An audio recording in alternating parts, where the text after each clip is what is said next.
Ross Tweddell, who is the best professional wrestler in the world today?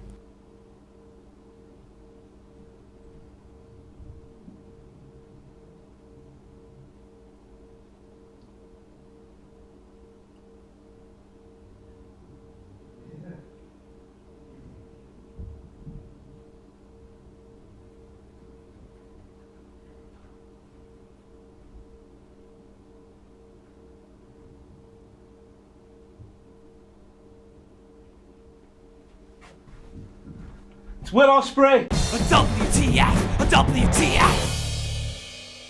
Bon quid, je m'appelle Ross Tweddell from Cultaholic.com. You're a sexual wank pheasant, and welcome to all the WTF moments from last night's SmackDown Live, an episode of SmackDown Live that confirmed beyond all doubt until we get to Fox in October, SmackDown Live is very much Raw light. That's not to say it was a bad episode of SmackDown Live, it was just a big old meh episode of SmackDown Live. It didn't feel like too much happened, even though there were some very good things on the show. Kevin Owens with the stick in hand, very good indeed. Samoa Joe with the stick in hand, very good indeed. Nikki Cross getting over like WWE intended Bayley to get over way back in 2016. That was good. Otis Dozovic stole the show again. In fact, no, he did not, because that honour, the Show Stealer Award for last night's SmackDown Live, goes to no other Shelton Benjamin.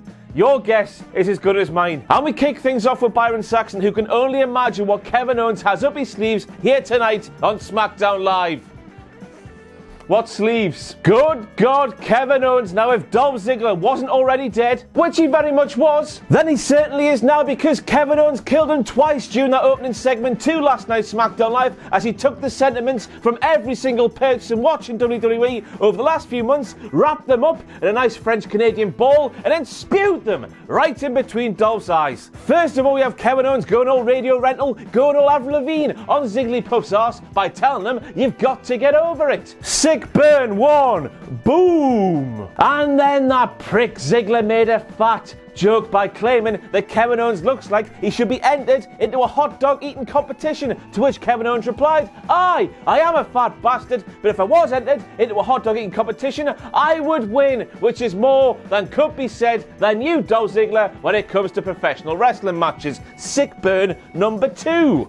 Boom. Now you're probably sat there at home thinking, but Ross, where's the WTF moment in that? Kevin Owens being good on the microphone? Quelle surprise. Well, it's the fact that we're here 2 pissing weeks from Dolph Ziggler's latest big loss in a big wrestling match, yet still we're seeing WWE persist with the same old bollocks from a character that's deader than the pissing Undertaker. End the pain, man. And it also looks like WWE are turning Kevin Owens back to a bona fide babyface after being forced to turn him heel after the injury Daniel Bryan suffered at WrestleMania 35. I guess the fact this is happening so soon has to be a WTF moment, even if the reason for the turn for Kevin Owens back to a babyface makes complete sense, because we are pissing sick of the sight and the sound of Dolph Ziggler.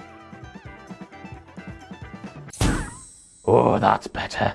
I'm the best. So next up we have Nikki Cross, who says that she's got a little bit of an accent, which is like me standing here speaking to you and saying, I, Ross Tweddell, have a little bit of an accent, when none of you at home can understand a single word that I say during these videos. Maybe I should start talking slowly, much like Nikki Cross did, so that I, like Nikki, can be the best host that I can be. Let Rossi play. So WWE are making a big hoo-ha over the fact that Nikki Cross pinned Bayley on last week's SmackDown Live. She pinned Carmella on this week's Raw, and because of that, she should be in that SmackDown Live Women's Championship match at Extreme Rules against Bayley instead of Alexa Bliss. And I've got one question. Why the hell weren't WWE making a big deal when Big E and Xavier Woods earned Kofi Kingston a WWE Championship match at WrestleMania 35? What's the difference?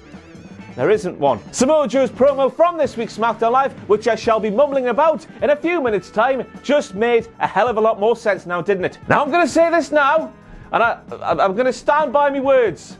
Ali is full of crap. There he was on last night's SmackDown Live, cutting what has to be said, an absolutely fantastic promo where he claimed that he doesn't want to be WWE Champion for the fame or the power or the money. He wants to be WWE Champion for change. And that's very noble of you, Ali, but surely by saying you want to be WWE Champion for the change, you need to be having power which comes with the WWE Championship, and power which you just claimed you don't want. And imagine not wanting the money and the fame that comes with the WWE Championship, man. What's wrong with that, man? That's right, I'm just a material girl, and we're living in a material world. Kofi Kingston got the wrong end of Samoa Joe's stick. Samoa Joe stood there cutting a fantastic promo like only Samoa Joe can in WWE today. He said every single time a singles opportunity is offered towards New Day, Big E and Xavier Woods, they tickle Kofi Kingston's arsehole because Kofi is their man. That's because Kofi is all about receiving the acts of benevolence and generosity. He can't give them though, can he, Samoa Joe? No, he can't. Kofi then replies saying, yeah, Joe, I've told everybody else this, so I'll tell you as well. I've beat everyone in my singles matches all by myself. Yeah, the singles matches you were put into by Xavier Woods and Big E, the acts of benevolence and generosity that Joe was speaking about in the first place, Kofi. You really could have used the help of Big E and Xavier Woods there now, buddy lad, because you made a right tit of yourself.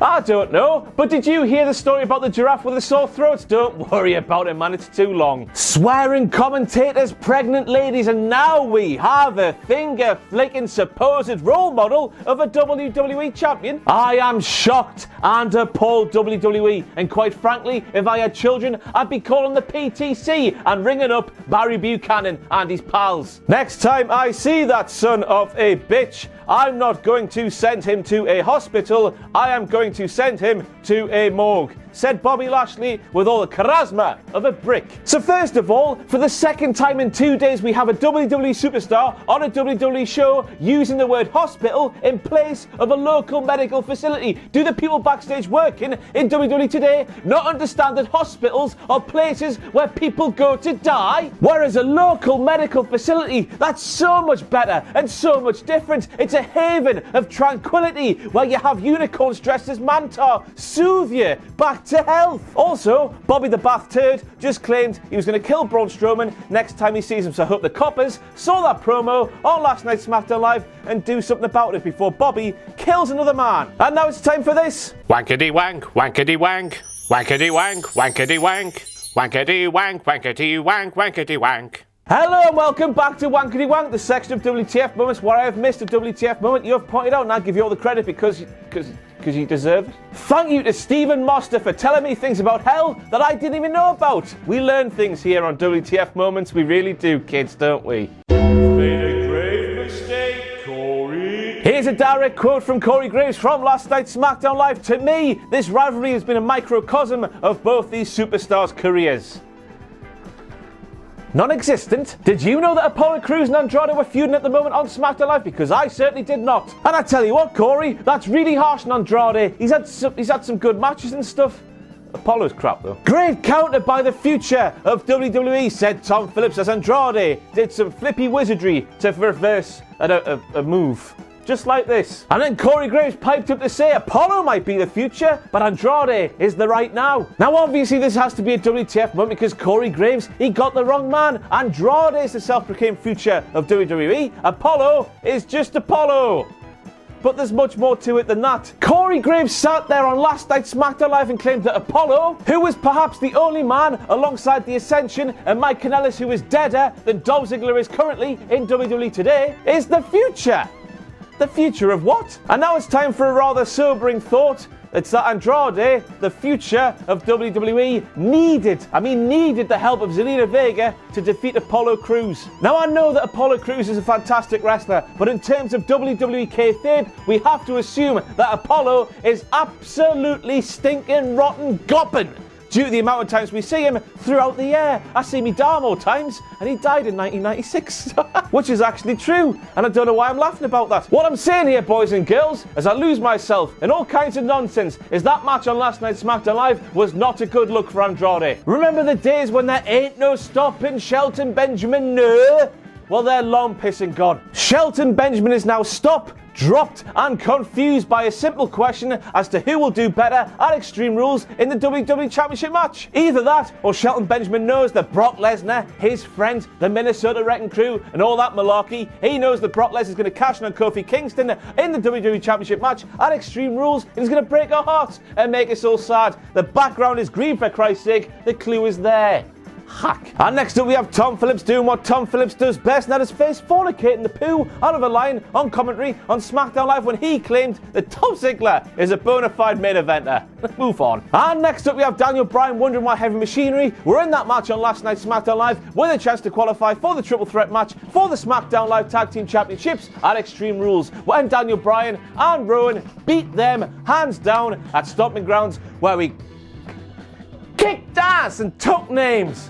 Don't miss it at all. And he's also wondering why the New Day out there when he, Daniel Bryan, beat Big E earlier on last night's SmackDown Live. Bryan, name another male tag team on SmackDown Live, and don't you sit there and say the B Team and the Colognes are bona fide tag teams on SmackDown Live in July of 2019, because they're not. And also don't sit there and say, but Ross, the SmackDown Live tag team division doesn't matter because the wildcard rule's a thing, because the wildcard rule, boys and girls, as I'm sure you know by now, sucks massive ass. So during last night's SmackDown Live main event, to get around this absolutely bollocks rule of no wrestling during commercial breaks, WWE stopped the match and then restarted it due to things that happened on the outside of the ring involving people who had nothing to do with the match that was happening inside the ring. That's like playing the World Cup final in football and saying, oh look there's two people scrapping in the crowd on the back row. Rose Ed, let's stop the World Cup final and start it again just because two people were fighting on the back row. It made absolutely no pissing sense whatsoever, and it was clear that WWE, and Vince McMahon in particular, needs to scrap this new rule of no wrestling during commercial breaks, because if it's not a 2 out of 3 falls match, they don't know how to...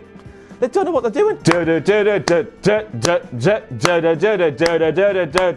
Kevin, to the hard cam, man. Mikey Yoda, how long have you been doing this, man? You know those ring mics are live. You know those ring mics are sensitive. Of course they were going to pick up you bellowing towards Kevin Owens on last night's SmackDown Live, so why'd you do it? And that is it from all of the WTF moments from last night's SmackDown Live. A SmackDown Live that was resoundingly smashed by this week's Raw in the Raw vs SmackDown Live stakes, in my humble opinion anyway. Once again, thanks for being a sexual wank pheasant and putting up with this absolute bollocks. I've been Ross Twiddell from Cultaholic.com.